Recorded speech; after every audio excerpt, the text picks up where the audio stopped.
pertemuan metode penelitian hukum kali ini kita akan membahas terkait pengertian penelitian hukum, unsur-unsur dalam penelitian hukum, serta peran penelitian hukum. Baik. Ya.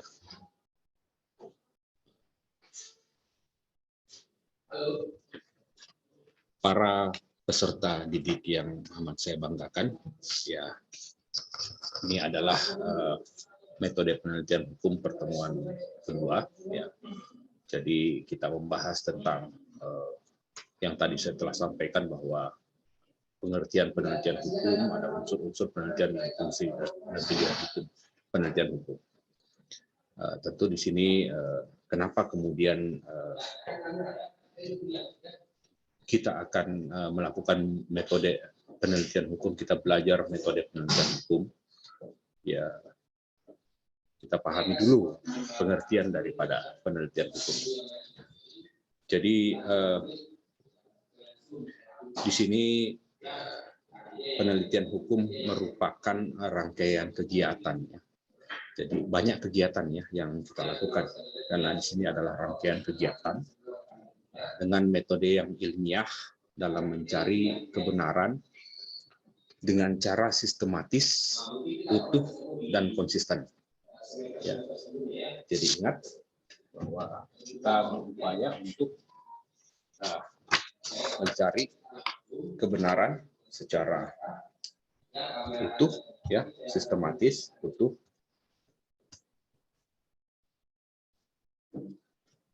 dan konsisten.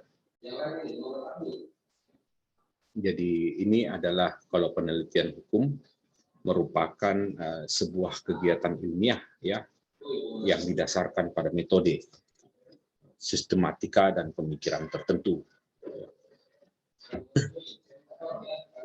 Di sini kita kemudian berkeinginan untuk mempelajari satu atau beberapa gejala hukum tertentu.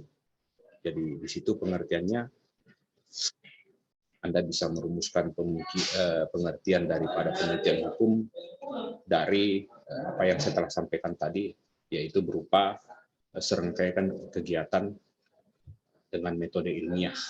Ya. Serangkaian kegiatan dengan metode ilmiah dalam mencari kebenaran. Ya.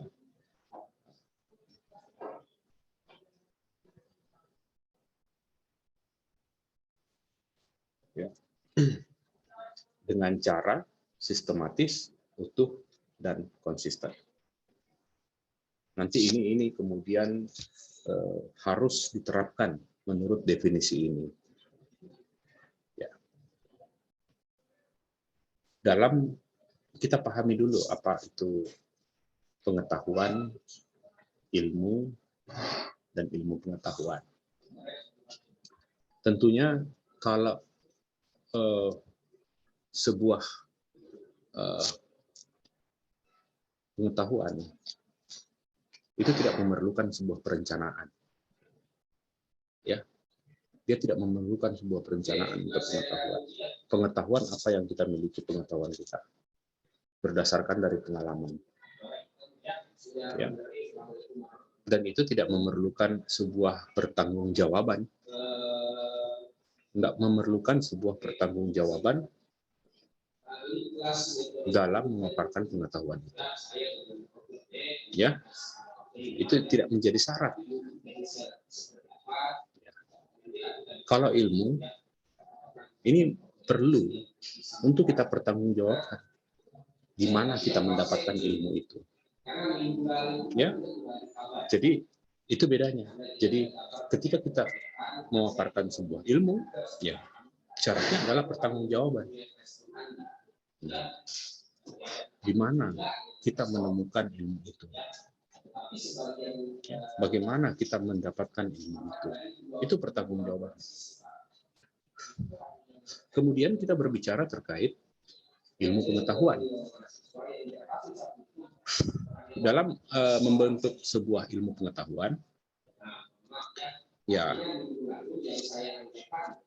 tentunya selain memerlukan pertanggungjawaban, ya, juga diperlukan metode yang jelas serta rasional, logis.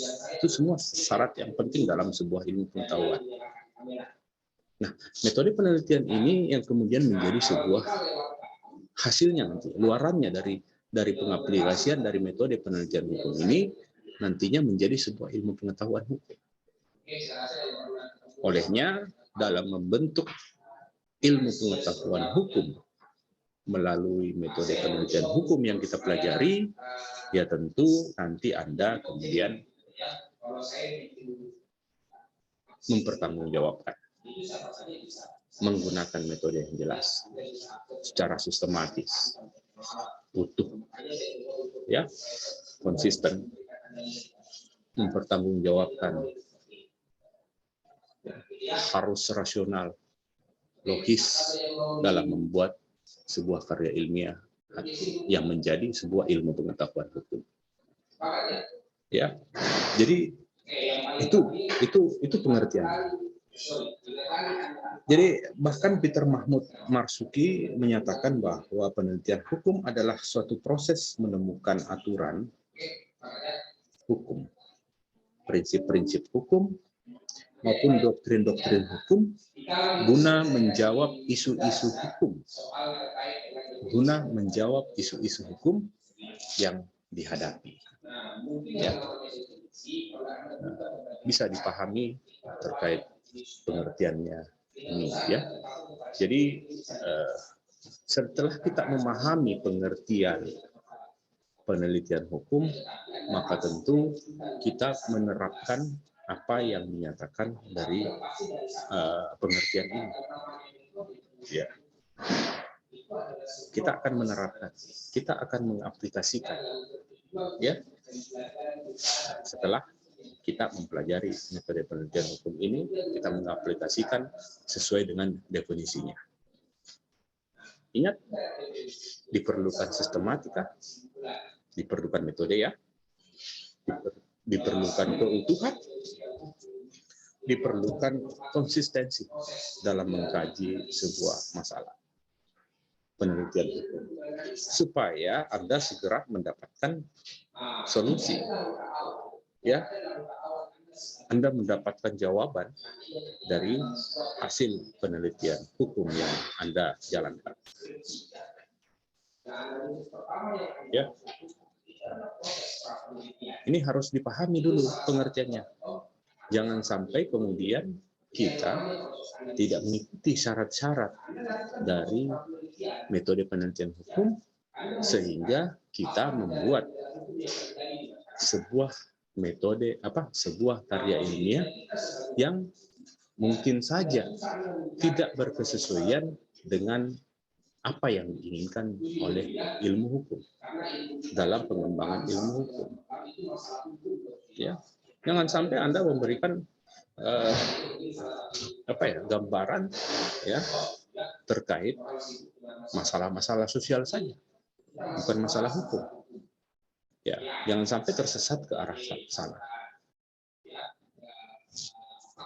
Nah, unsur-unsur dalam penelitian hukum, ya, kalau kita di UMI sudah jelas ada buku panduan, ya, buku panduan penulisan skripsi.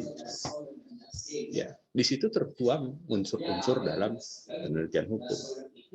Inilah metode yang kita gunakan dalam membuat penelitian hukum.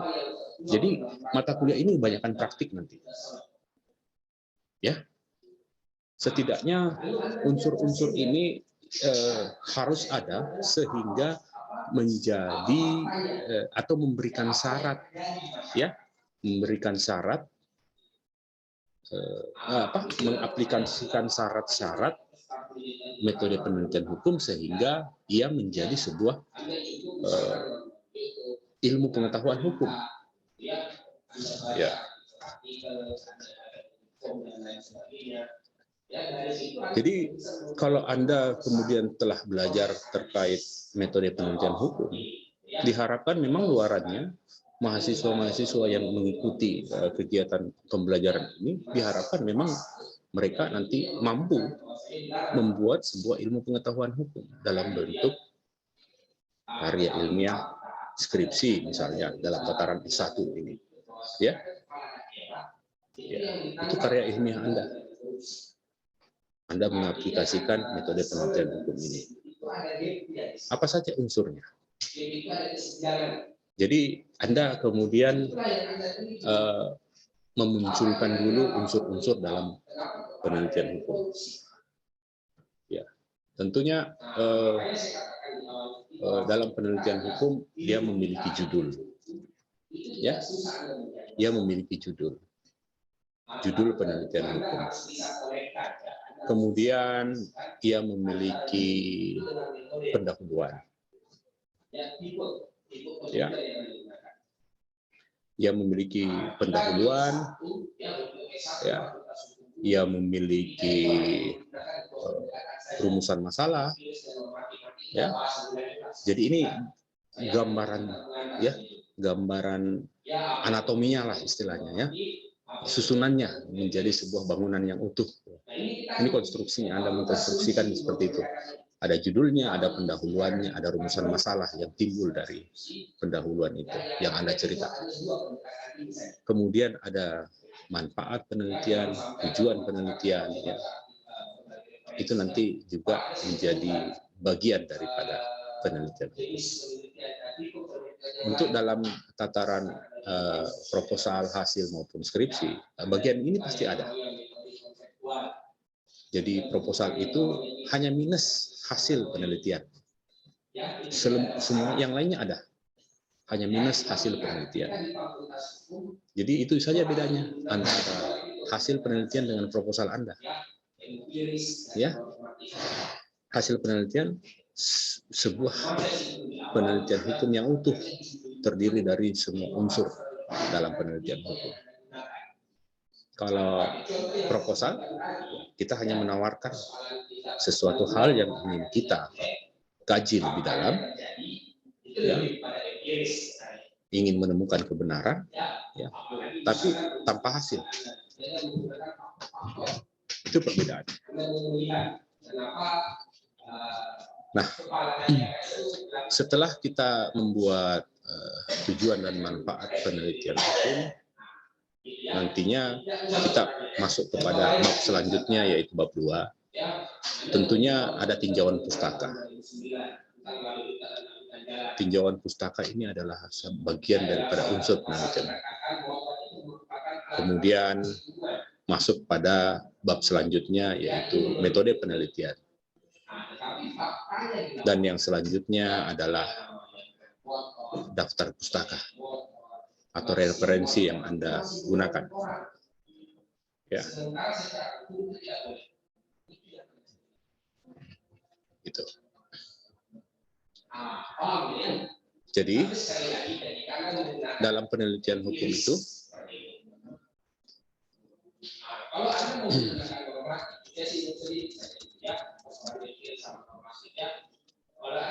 Anda kemudian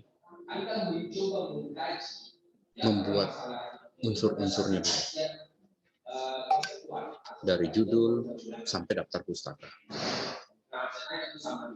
Anda membuat itunya dulu. Kemudian Anda mengisi nanti. Ya. Itu adalah unsur-unsur daripada penelitian. Setelah metode penelitian, kalau untuk membuat hasil, ya tentu membuat hasil penelitian. Kemudian nanti ada bagian penutup yang berisikan kesimpulan dan saran, serta ada daftar pustaka. Jadi hanya minus hasil penelitian ketika proposal membuat penelitian hukum itu. Ya. Nah, apa saja sih isi daripada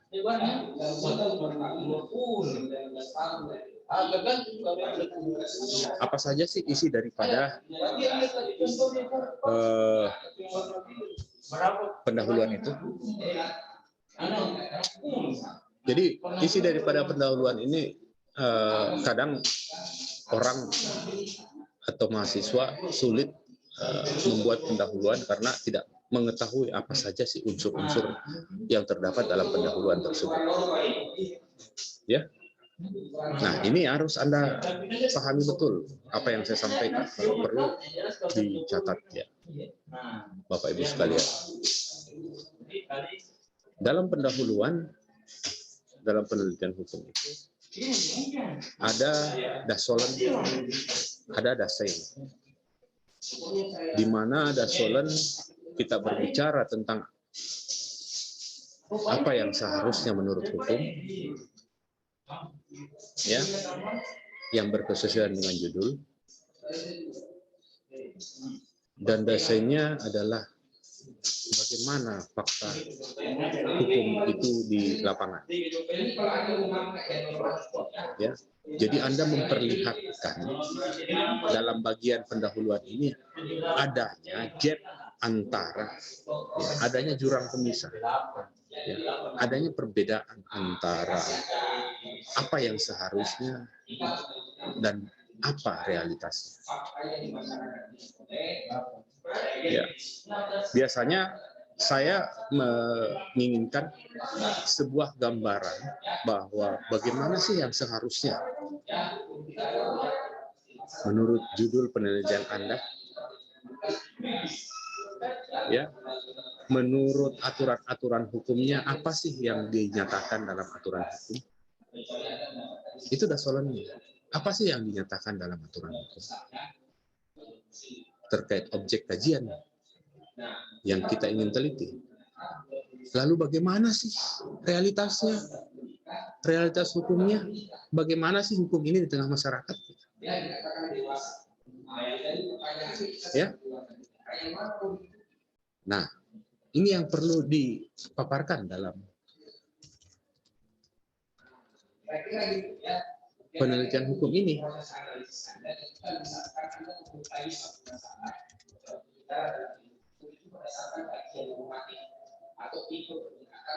Ya. Ini yang saya inginkan agar saya mudah memahami ternyata ada gap antara, ya, apa yang seharusnya dengan bagaimana realitas hukum itu di masyarakat. Bukan hanya saya, ya. Ini kata-kata saya hanya perwakilan daripada orang yang akan membaca hasil penelitian hukum Anda. Ya. Ini adalah perwakilan. Artinya begini, kalau saya bisa membaca hasil penelitian yang Anda buat, ya, pendahuluan yang Anda buat, orang lain juga bisa membaca seperti itu, ya. Orang yang awam tentang yang tidak belajar hukum juga bisa membaca. Ya, jadi itu isi pendahuluan. Adanya Anda ceritakan gap antara dasolen dan dasein. Ya. Gitu. Berikutnya dalam pendahuluan ada fenomena. Ya. Fenomenanya itu seperti apa, ya? Kalau Anda kemudian berbicara tentang penelitian hukum empiris, ya tentu Anda menggambarkan secara konkret realitas hukum yang ada misalnya di lokasi Anda. Kalau dia di dasein, realitas hukum, itu bisa Anda menceritakan terkait kejadian ini tidak hanya terjadi di wilayah ini, tapi terjadi di mana-mana. Misalnya di wilayah ini Anda ceritakan kabupaten ini, provinsi ini, atau di negara ini terjadi demikian.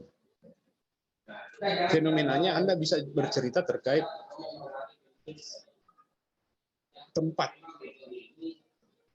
atau lokasi penelitian Anda. Di situ Anda memaparkan bahwa tidak hanya di tempat lain terjadi seperti ini, tidak hanya di tempat lain terjadi masalah ini, tapi di wilayah saya juga tempat atau populasi lokasi penelitian Anda juga terjadi seperti hal itu. Ya. Sehingga ini bagian dari pendahuluan, sehingga orang bisa melihat, wah, ini ada yang seharusnya ternyata kenyataan hukum ini seperti ini rupanya di mana-mana ya. Lalu kemudian, wah, ternyata di lokasi penelitian si peneliti memang terjadi masalah tersebut. Ya. Nah, selanjutnya legal issue. Ini adalah unsur daripada pendahuluan, legal issue atau isu hukum. Nah, kalau kira-kira itu kejadian realitas hukum itu seperti itu secara berkesinambungan, berpotensi apa sih? Atau sudah terjadi kejadian apa saja sih? Ya. Apakah sudah terjadi kejahatan atau pelanggaran dan sebagainya? Itulah yang Anda paparkan. Sehingga ketika kita membaca atau orang lain membaca, orang sudah mengetahui bahwa wah, ini memang sudah benar-benar terjadi. Ini harus diteliti, ya, supaya dapat memberikan sebuah pernyataan yang mengandung kebenaran. Ya, jadi di situ kita kemudian mempelajari sebuah kasus, ya, atau mempelajari sebuah gejala hukum, ya. Mempelajari sebuah gejala hukum. Jadi orang kemudian membaca, mengetahui bahwa wah, ini bisa jadi akan terjadi dalam keluarga saya, atau bisa jadi nanti akan terjadi dalam wilayah saya. Ya. Seperti itu. Jadi penelitian hukum itu bisa memberikan pandangan terkait sebuah kebenaran, apa yang seharusnya, ya, dan memberikan solusi dari permasalahan. Dan selain itu, penelitian hukum itu berguna untuk referensi bagi orang lain. Jadi penelitian hukum itu bertujuan atau berfungsi, ya, untuk memberikan solusi terhadap permasalahan atau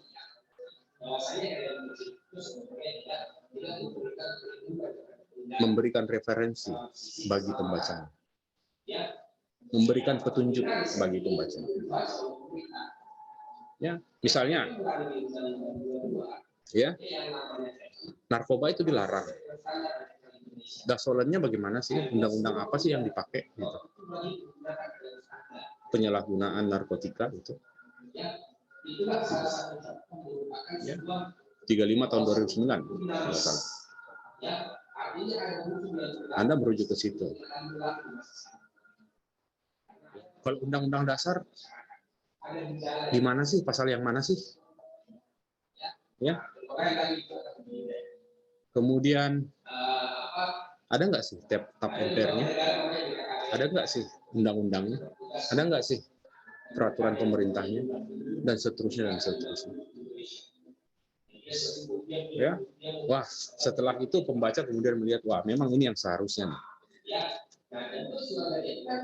Tapi ternyata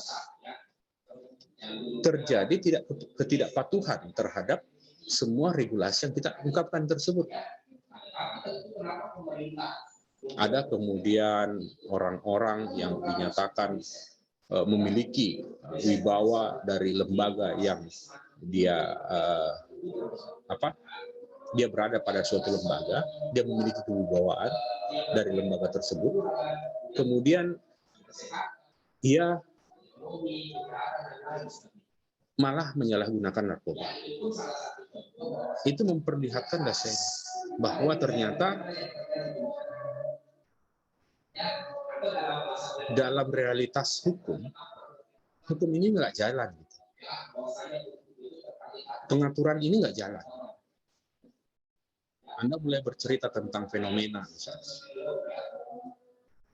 Ya, ternyata di wilayah Makassar begitu atau di wilayah mana saja yang tempat Anda meneliti, ternyata tingkat penggunaan narkotika itu cukup tinggi.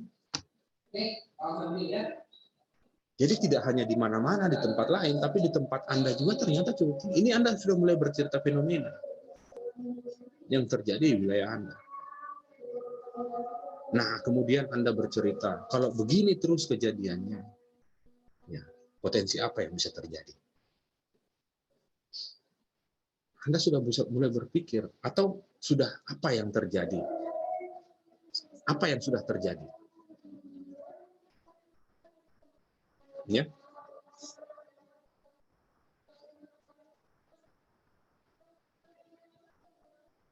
Itulah legal isunya. Anda boleh bercerita mungkin legal isunya. Kalau begini terus kejadiannya, banyak kemudian anak-anak yang juga dapat menyalahgunakan narkoba sehingga masa depannya terancam dan sebagainya dan sebagainya. Pencurian di mana-mana, ya, masyarakat mulai tidak dapat diatur dari berbagai sektor.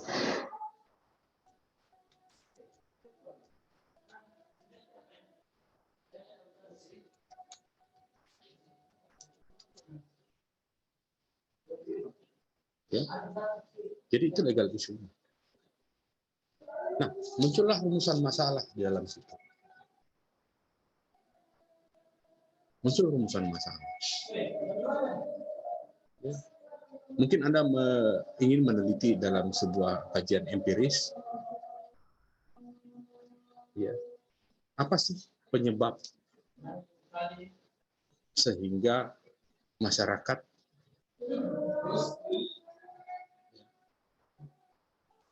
masih menggunakan narkoba. Kemudian Anda bisa bertanya lagi dalam rumusan masalah kedua. Sejauh mana kira-kira upaya pemerintah atau upaya masyarakat dalam penanggulangan narkoba ini? Itu Anda akan meneliti upaya-upaya yang dilakukan oleh masyarakat. Ya.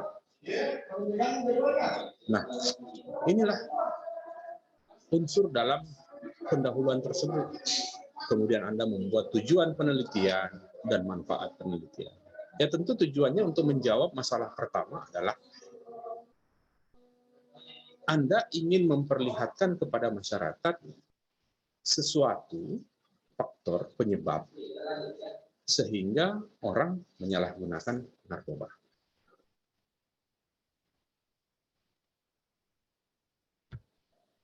Ya.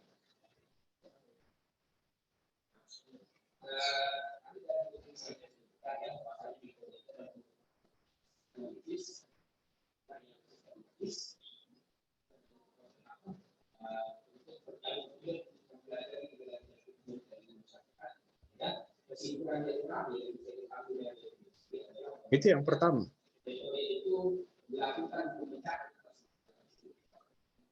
Yang kedua, dari rumusan masalah. Bagaimana metode?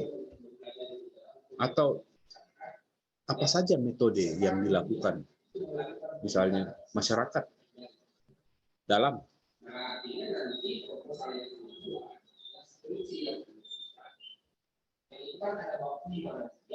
menanggulangi peredaran narkoba ini. Itu yang Anda teliti. Itu manfaatnya. Apa itu tujuannya? Memberikan gambaran kepada masyarakat yang lain agar mampu juga menanggulangi masalah tersebut jika terjadi di wilayahnya terkait peredaran narkoba tersebut.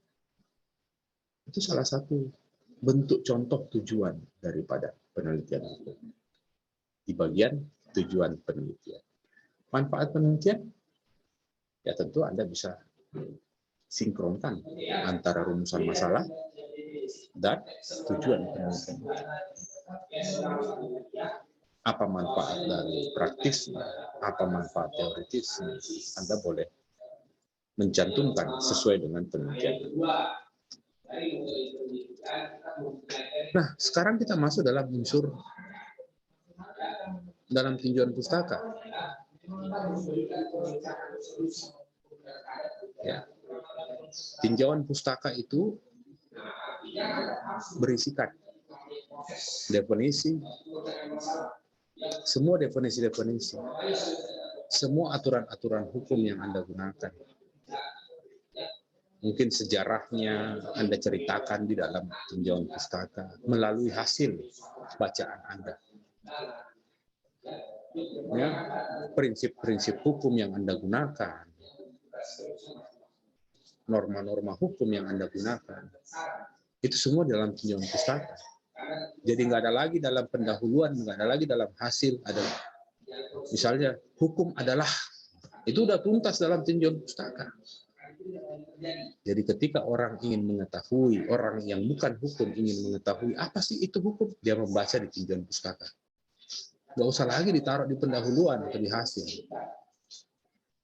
Misalnya Anda mengkaji tentang jual beli, Anda nggak usah jual beli adalah di dalam pendahuluan, nggak usah, langsung aja cerita terkait jual beli. Semua pengertian, definisi-definisi terkait jual beli ada di dalam tinjauan pustaka. Dan ingat, ranah kita adalah dogmatika hukum, nggak ada teori-teori. Kita nggak menggunakan teori, kita menggunakan dogmatika hukum. Ya, kita hanya ingin mencari, melakukan penelusuran norma, penelusuran prinsip-prinsip hukum, penelusuran doktrin-doktrin hukum terhadap sebuah kejadian. Kita ingin mengaplikasikan terhadap sebuah perilaku misalnya. Ketika orang melakukan sesuatu, prinsip hukum mana yang kemudian diakomodir? Ya.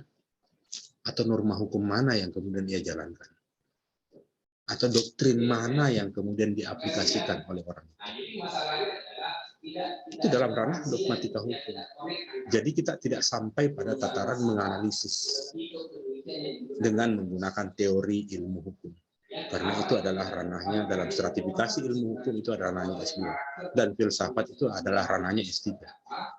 Ya, itu nanti akan dijelaskan lebih lanjut dalam pertemuan selanjutnya. Jadi dalam tinjauan pustaka itu berisi definisi-definisi, semua penjelasan-penjelasan, ya, hal-hal yang memerlukan penjelasan lebih lanjut, ya, terdapat di dalam tinjauan pustaka, supaya ketika orang yang tidak mengerti dengan apa yang Anda sampaikan, ada frasa atau kata yang mereka tidak mengerti, mereka dapat merujuk pada tinjauan pustaka. Nah, kita masuk dalam metode penelitian. Dalam sebuah karya ilmiah itu tentu memiliki metode penelitian, bab metode penelitian. Nah, inilah yang dipelajari dalam metode penelitian hukum. Ya.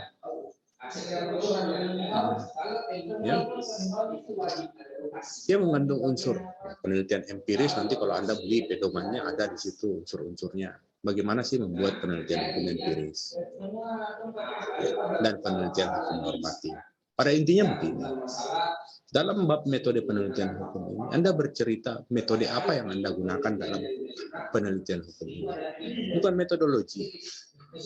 Ya. Metodologi hanya Anda akan belajar bagaimana membuat penelitian hukum.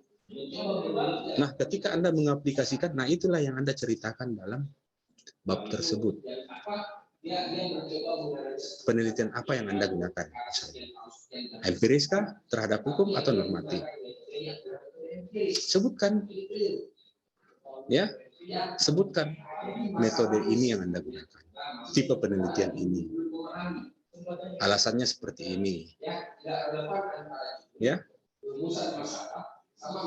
Kalau Anda memilih sociolegal research atau penelitian hukum empiris, Ya, Anda harus menyebutkan alasannya. Kenapa harus Anda memilih tipe penelitian tersebut. Ya.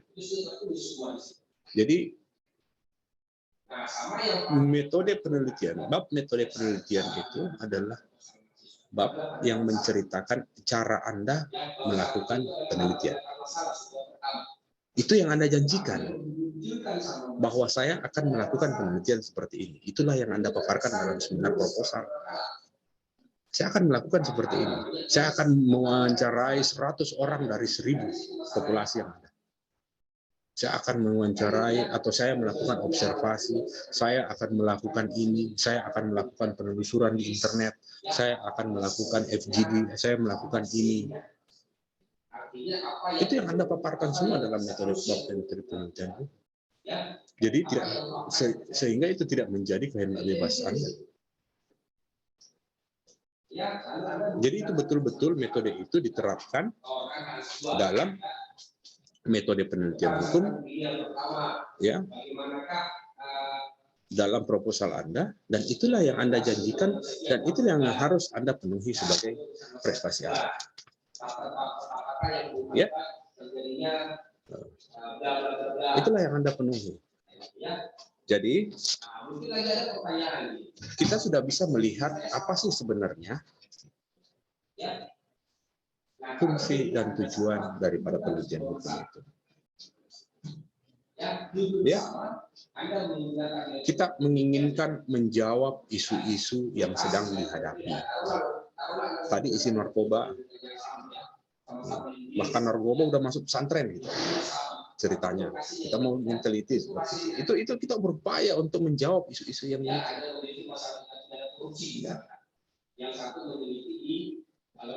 Jadi kita berupaya untuk membuat sebuah argumentasi yang logis, solid, tepat, rasional, akurat, koheren, komprehensif. Kita ingin mendapatkan sebuah kebenaran melalui hal-hal tersebut.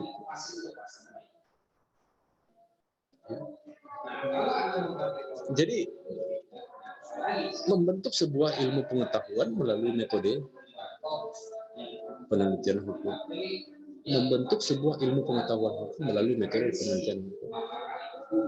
Ya nggak apa-apa kalau memang hasil penelitian hukum Anda masih dapat dibantah.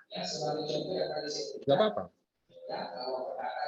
Itulah hikmah daripada sebuah penelitian hukum yang akan dilanjutkan oleh peneliti-peneliti selanjutnya. Itulah gunanya untuk menghadapi atau menyelesaikan masalah-masalah yang juga akan terjadi di masa akan datang. Ya, nah, itulah fungsi daripada penelitian. Sehingga kita kemudian membuat sebuah fungsinya sini kita membuat penelitian hukum atau ilmu pengetahuan hukum yang mengandung nilai-nilai kebenaran.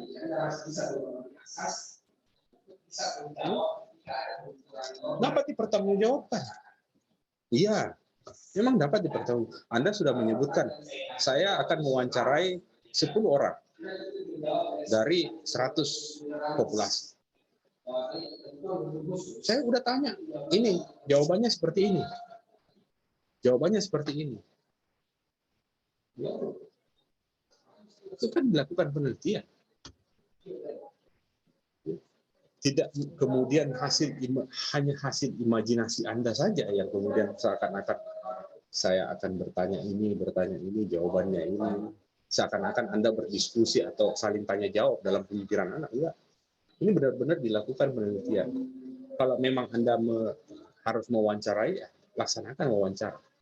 Kalau memang harus Anda FGD, ya forum group discussion, ya silakan laksanakan forum group discussion.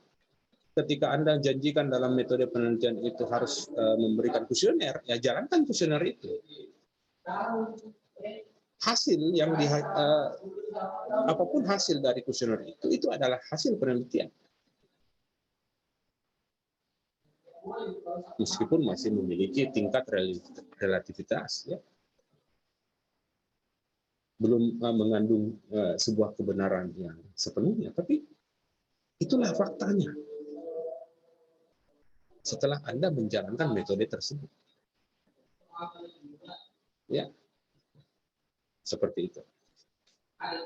Jadi dalam pertemuan ini kita cukup membahas terkait pengertian penelitian hukum, unsur-unsur dalam penelitian hukum, dan fungsi serta peran daripada penelitian hukum.